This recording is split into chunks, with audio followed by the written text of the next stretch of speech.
Lahat tayo ay nahaharap sa mga sangandaan kung saan ang madaling landas ay umaakit, nagniningning ng agarang pakinabang.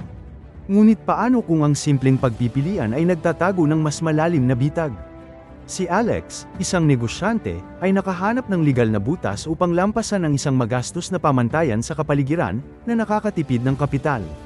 Nangako ito ng agarang kita, mas kaunting abala. Ang kanyang konsensya ay bamulong tungkol sa reputasyon, ngunit ang natipid na kapital ay nangangahulugan ng mas mabilis na paglago.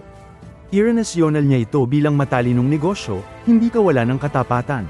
Bago siya mangako, nakita ni Alex ang isang ulat ng balita, isang kakumpetensya na gumamit ng katulad na butas sa batas ay nahaharap sa isang bangungot sa PR.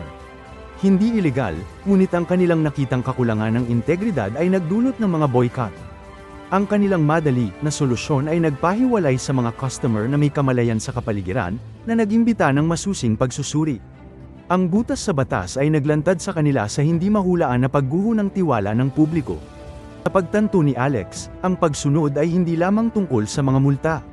Ito ay isang pamumuhunan sa kanyang lisensyang panlipunan, isang kalasag laban sa hindi inaasahang pagtutol ng publiko na hindi maiaalok ng butas sa batas. Pinili niya ang integridad, sinimulan ang buong, magastos na proseso.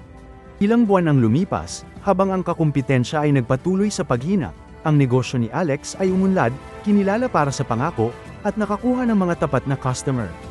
Natutunan niya, ang mas mahirap, transparent na landas ay hindi lamang moralidad na mas mataas kundi matatag din sa estratehiya, na nagpapasimple ng mga hamon sa hinaharap sa pamamagitan ng pagbuo ng hindi matitinag na tiwala. Ang paglaban sa madaling maling gawain ay matalino. Anong pagpipilian na hinihimok ng integridad ang nagbunga?